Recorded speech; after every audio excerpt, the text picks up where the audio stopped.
What is up, ladies and gentlemen? CJ the Cheese DJ here, and we are back with a new top 6 on Jurassic World. So you would have seen our top 6 dinosaurs that make the most money in Jurassic World, and well, they all turned out to be carnivores. So today we are taking a look at the top 6 money-making herbivores. That's right, the top 6 herbivores that make the most money for your park. Now, just a bit of a spoiler warning, this guy right here, he's not on the list, so let's jump straight into it. Now, once again, we are basing this list off the dinosaurs rating, and here comes number 6, the Sauropelta. Now, I was quite surprised, and the main reason we are doing 6 instead of 5 is because, well, the top 5 are all the long sauropods. So we decided to go with 6 to include what we figured out to be the next best dinosaur. And the Sauropelta is that dinosaur here. You can see this guy is color changed, so we've changed them just to add extra dimension to the video. But this guy does have a decent base rating. His base rating is 68. Now that is the next best thing after the number 5, who has a very higher rating than 68. So there's a big difference and a big drop in terms of the rating between the herbivores. But this guy you can still easily get up to like 100 easily with modifications. Now all these dinos that you will be seeing on this list aren't modified except for their colors, and you can see the modification number in that rating section there. Now these guys aren't obviously the greatest choice to house with a bunch of other herbivores because their population is very low and their social as well is very low. So these guys aren't the greatest dinosaurs to house with your other herbivores. But majority of the other herbivores on this list you will be able to house in big populations and big social groups, which makes having them in your park even better. That's why this guy is number 6 on this list. Coming in at number 5, we have the next sauropod. Well, the Yankee wasn't the sauropod, but we have the Diplodocus at number 5. Now, this guy here has a base rating of 122, and he is our first sauropod that has made it onto the list. Now, there are other sauropods that rank higher than him, but the Diplodocus is a very high social, very high population group, and, you know, you can easily house a crap ton of other herbivores with the Diplodocus. The only downside to this is that you need to house Diplodocuses in relatively large groups. I believe they require a social group of 2 to 3, I believe. Let's just take a look here once he does his little intro thing. There we go, he's free to move around now. There we go, you can see these guys do require a big social group, but you only require one of them to actually be in a herbivore enclosure, which is great. You know, you don't need to house 2 of these guys together, which makes housing them a lot easier. Now you can see here, he has a base rating of 122, like I said. His modifications give him an extra 21, his color palette. But other than that, these guys are great. You know, you can easily house them in huge populations. You can see there, their ideal population is anywhere from 0 to 24. Now their social group as well is 1 to 8. You could easily change the color of the Diplodocuses that you are housing together, and you will then generate more revenue for your park as well. And like I said, the ideal population is huge, so you can easily house these guys with Gallimimuses, Struthiomimuses, any of the large population herbivores that like to run around. So that is why the Diplodocus is number 5 on this list. And coming in at number 4, we have none other than the Camosaurus. I believe I said that right. I'm really hoping I didn't just butcher it. It's either the Camosaurus or the Chasmosaurus. We're really close in terms of either one, but you can see here, this guy's actually really cool looking. I really like the way this guy looks, and he's in at number 4 with a base rating of 128. He's 6 points higher than the Diplodocus, and you can see there, he's a really cool looking guy. He's not your normal sauropod that you normally see. Obviously, he's got the long neck and whatnot, but he is really cool looking. Now, the downside to this guy is that you do need to house him in large groups. Now, like I said, his base rating is 128.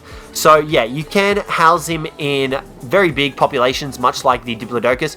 You can see there his ideal population is 0 to 23, which means it's very close to the Diplodocus, so you can easily house a whole group of these guys together. Now, you do need a relatively larger social group than the other dinosaurs that have appeared on the list so far. You can see they're 2 to 7 for this guy to feel comfortable and not start losing his comfort meter. Now, as well as that, these guys do require a lot of forestry area.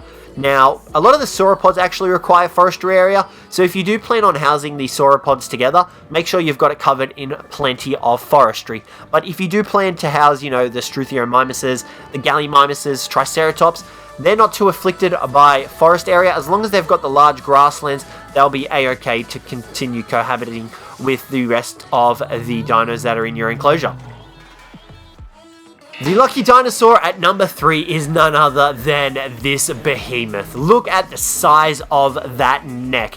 At number 3, we have the Mamenchisaurus. This guy is absolutely colossal in size, and he has a great rating. His rating is 129. That's an extra point over the Chasmosaurus.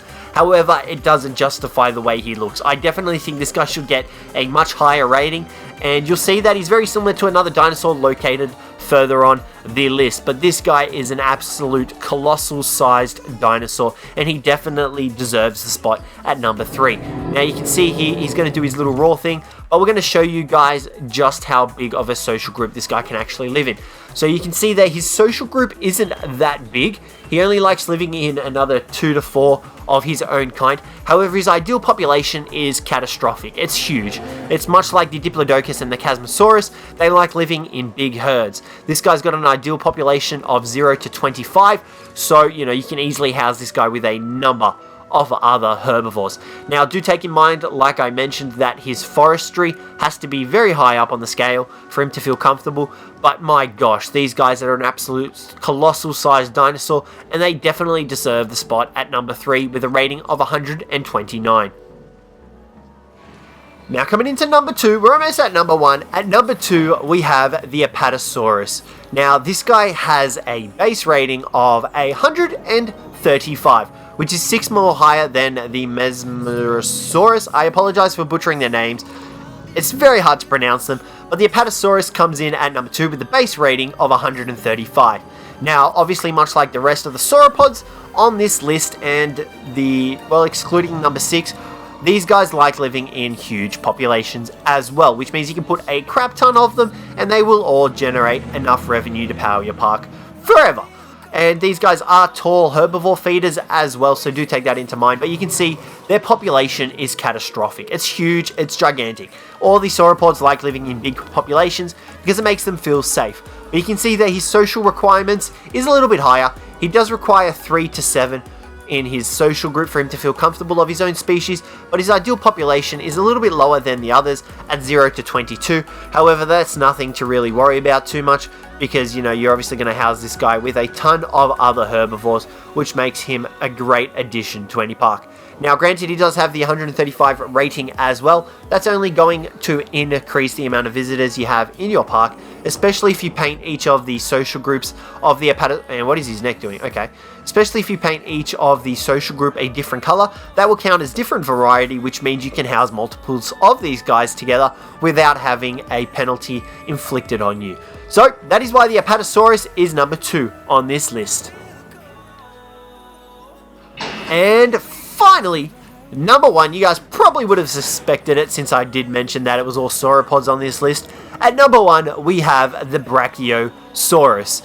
Now, this guy has a base rating of 140. And honestly, I don't think he deserves it. I really like the way of the Mesmero thingy-majiggy. Number 3 on the list, that's what we're going to call it. Number 3, he is a much cooler dino in my opinion than the Brachiosaurus. But, I'm not the dev of the game, and the Brachiosaurus comes in at number 1 with the highest base rating out of all other herbivores. He comes in at number 1 because he's got the 140, which is the highest out of all the others. And let's take a look at his statistics real quick. Now, this guy's social group doesn't require a lot. It's 1 to 5, but his ideal population is 0 to 25, which means he can house a whole heap of herbivores together, and he can effectively bring in a crap ton of money for your park just with herbivores alone. However, like I said, these guys do require a lot of forestry area to work with for them to feel comfortable, which will definitely help. But you can see over here he is, look at him. The Mamenchisaurus is much taller than the Brachiosaurus, but these guys just look so cool all running around together. So, hopefully you guys did enjoy the list. Let me know whether or not you agreed with it. But yeah, that'll conclude today's list, guys. So hopefully you found this useful. If you did, don't forget to leave a like and subscribe down below for more. But other than that, thank you very much for watching, and I hope to catch you in the next one. disorder.